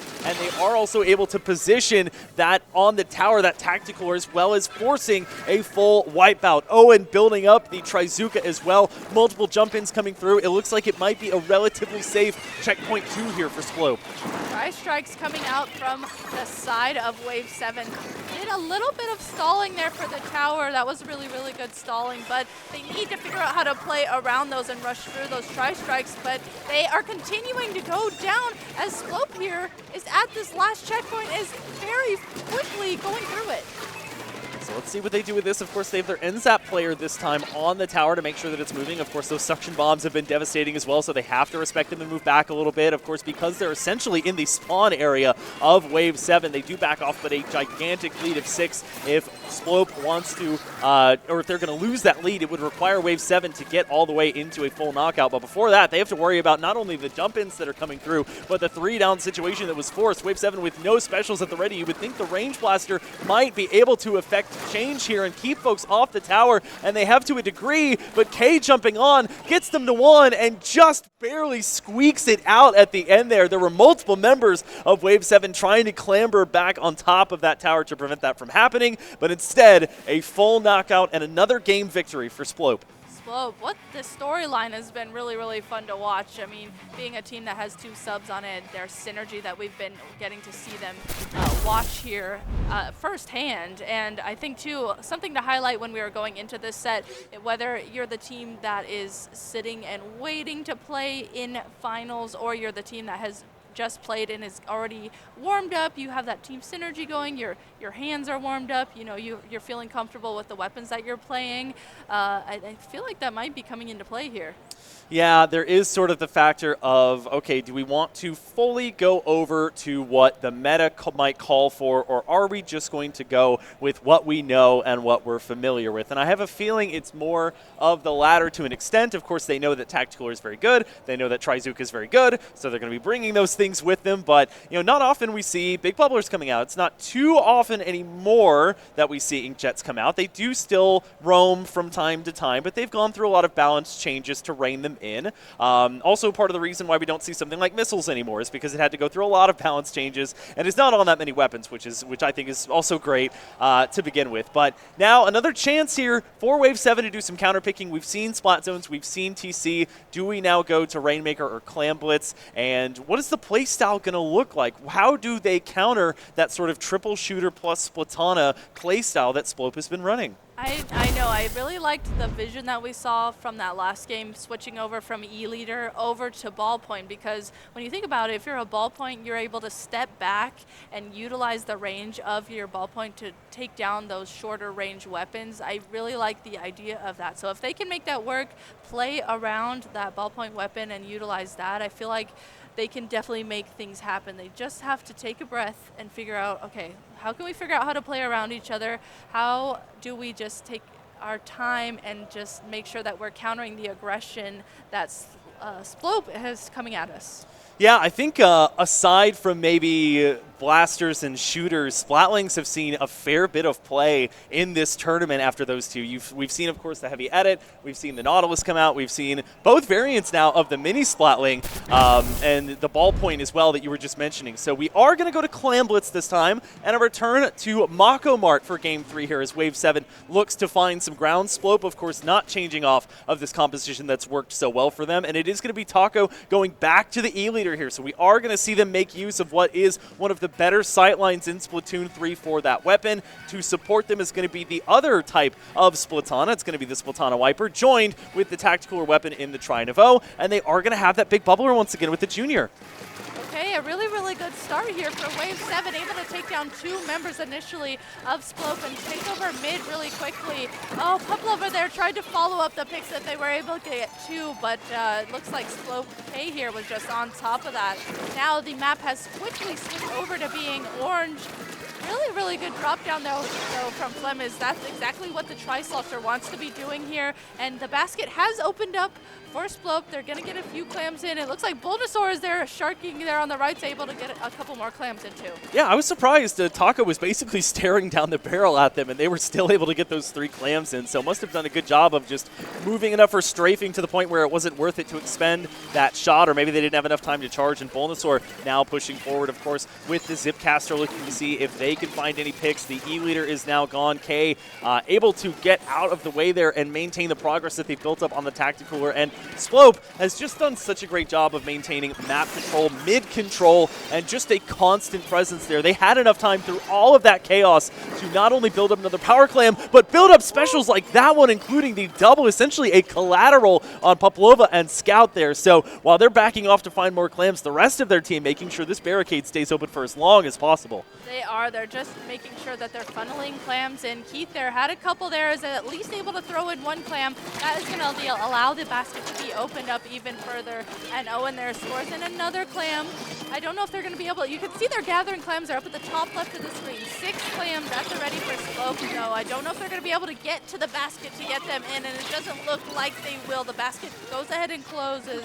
But with them constantly taking down members of Wave 7, I feel like they're going to be able to open up that basket again really quickly. Yeah, it was so risky there for Taco to be holding on to that power clam. Flemmis, though, getting a couple of picks there, including one onto Keith, looking for another one there, using the sort of mobile flick and the vertical flick there of the Tri-Slosher to get a couple of pot shots there. K also goes down, so now some aggression and offense finally coming out from Wave 7 as they force a 3-down situation. Keith is also going to fall, so effectively a delayed wipe, and now finally an opening, but they do lose everybody except for Flemmis. Flemmis is going to have to remain standing here in order to find some other clams, but they're doing just that. They might even be able to allow some jump-ins as well, but it's a little bit too late. Being right next to the spawn area is not going to do them much good, and the big bubbler as well, coming in just a bit too late to make sure that that barricade stays open.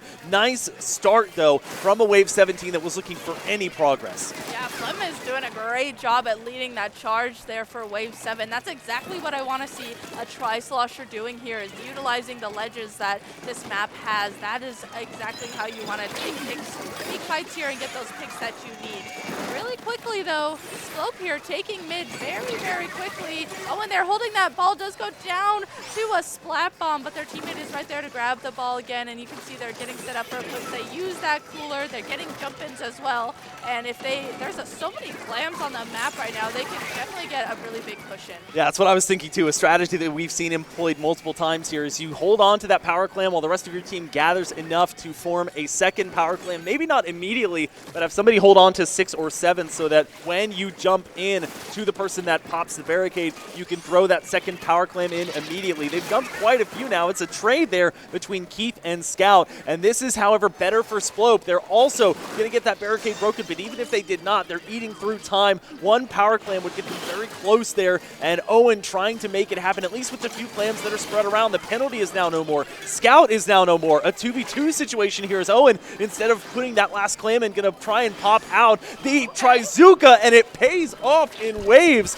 as both Taco and Flemmis go down. Not just that, they find the remaining 3 clams needed, and just like that, it's a 3-0 lead for Sploap in this series. Man, that was good, team recognition, because even though they had that one clam at the ready there, Owen, they at least were able to know, okay, hey, I have time. I just scored in this one clam. There's the full time left for the basket to be open. I can use this Zuka. My teammates are right here. They're going to back me up.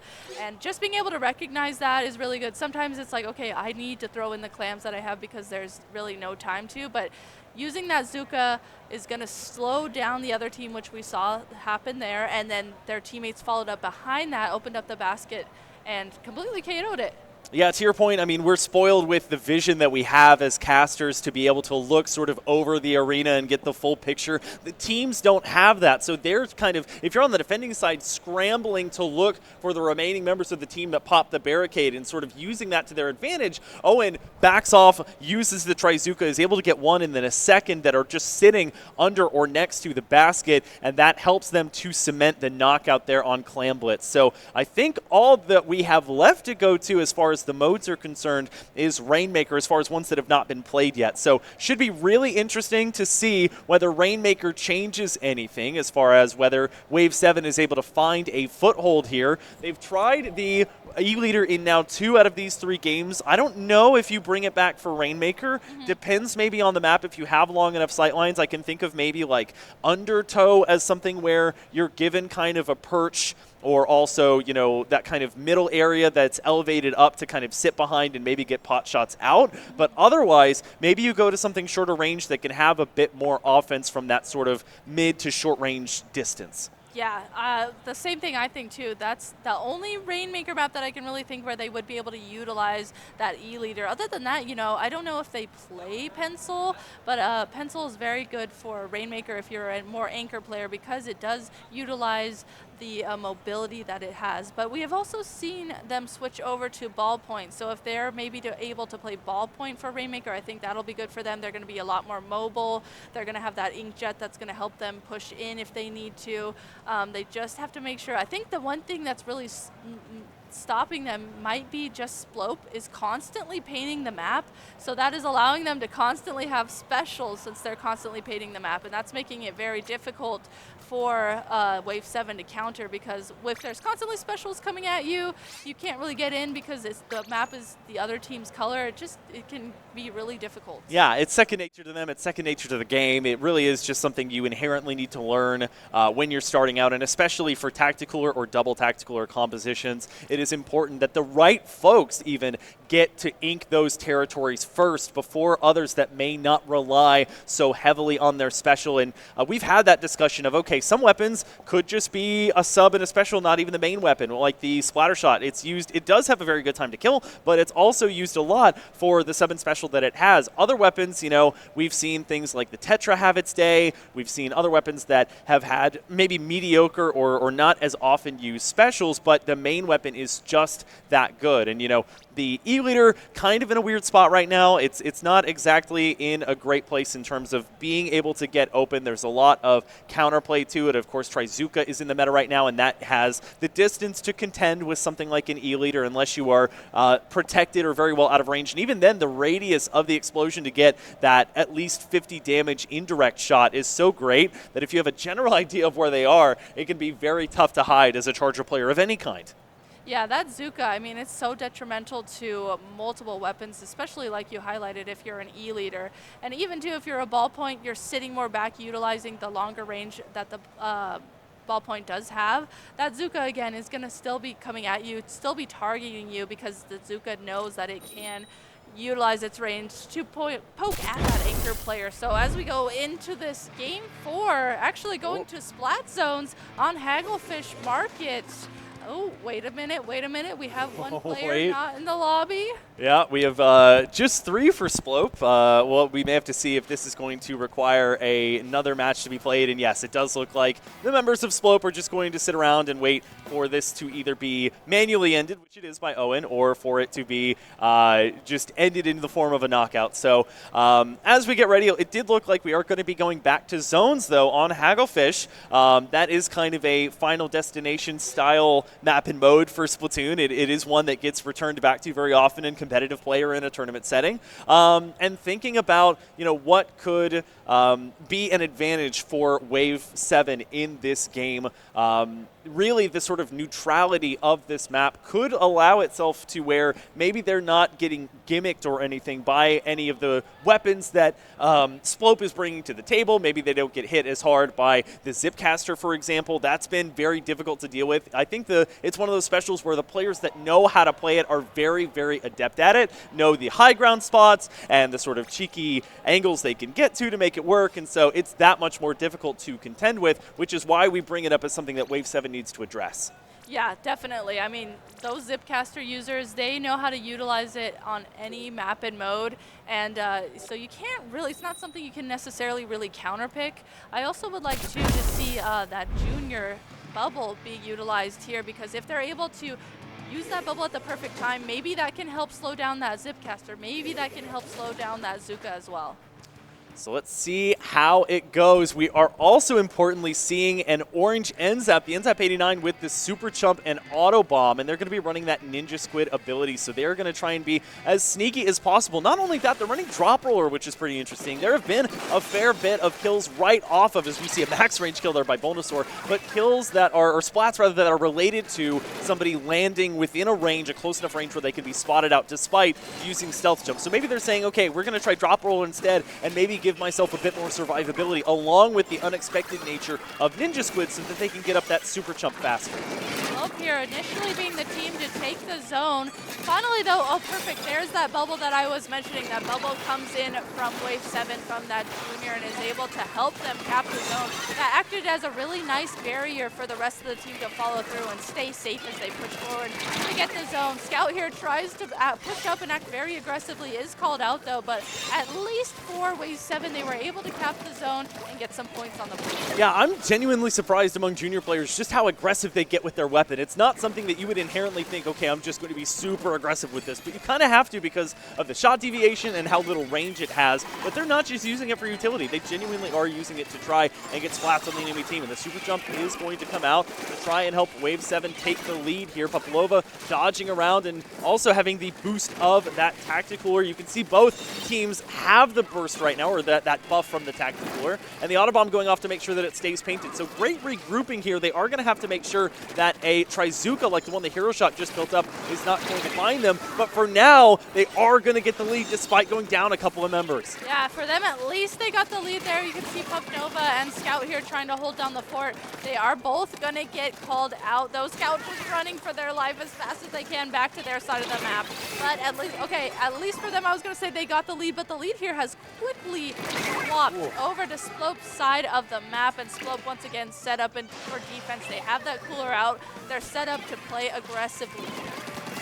Noticing that the Tactical is positioned over on this left-hand side. Owen is going to go over there. The bubble is going to be up as well. It is something that they can jump to, but a nice job by Owen of dancing around it to make sure that they can get a member of Wave 7 in an optimal position to be splatted despite the bubble. So penalty is long gone at this point. That's an important snipe by Taco, although they do get the pick onto Scout with the bomb. That's something else that junior players are so good at. 5 points left to go. Do they have enough paint even to get to the zone? The members of Sploap spinning in victory here, and a full sweep after a hard-earned Game 7 win in the previous round is going to make Sploap your silver bracket champions. Wow, what a great storyline to be able to witness. I mean, coming in, you know, maybe thinking that you're not even going to play because you're missing 2 members, and then having 2 members come in, volunteer, hey, you know what, I'm here, I can play, I have my Switch, and then building up that team synergy throughout both of those sets that we saw was just really awesome to see. Yeah, and as we mentioned, we've seen so many of those heroic stories already in this tournament, especially on this day too, where multiple teams have needed subs, and there have been attendees here at Momocon that have stepped in and have made the difference. Really, Sploap is the best example of that, where they've made such a difference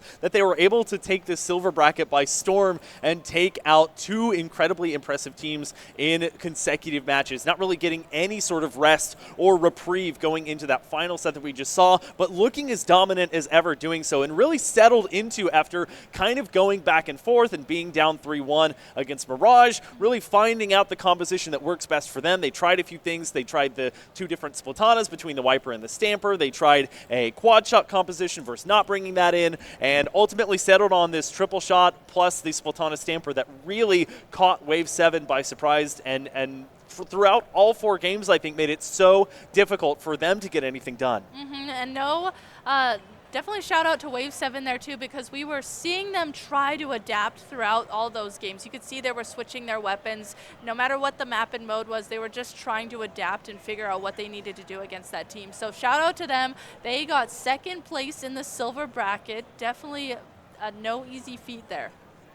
But tomorrow we are going to have our top 4. It should be so exciting. It is going to be double elimination there, and counterpicking, at least to a point, will be a thing there as well. So we got to see good exhibits of it today in day 2. But day 3, the final day here for Splatoon 3 at Momocon tomorrow, is going to be that much more exciting, just seeing the teams that we have available. I know there's a couple of storylines there. There's a sibling rivalry mixed in there. There's the sort of veterans of the scene, the competitive have seen anyway that might join together and play at some point, maybe in winners finals if they both make it there, for example, and whether a team can perhaps go through losers, make it back, and force a bracket reset even. So lots of potential storylines to come through, as well as to see what weapons end up being those ones that are played in the championship matches as one of the last tournaments played before the final suite of new weapons comes out. Yeah, absolutely. I know we talked about that when we started this, and getting to see, okay, we're seeing little bits and pieces of new weapons that might come into the meta,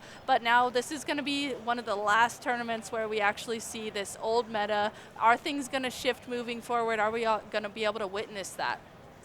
Well, we'll have to see here. I am trying to think of what might have impressed me the most today, and that Sploap versus Mirage present set is definitely at the top of that agenda. There were some fun moments earlier in the day. I hope if y'all were tuning in earlier, you got to see the more fun maps and modes that were played, or game modes, I guess we can call them, that were played. Things like all chargers or all of the same type of special. But when it came down to it, when we got into the silver bracket in earnest, we really did see some fantastic back and forth here, and I really hope that those of you who are able to tune in to tomorrow, to day 3, are ready for a fantastic showing, because of course lots of things in the meta could change. We don't know what sort of balance patch we might get with the new weapons, so there definitely are standing to be some shakeups here as we get into the start of June.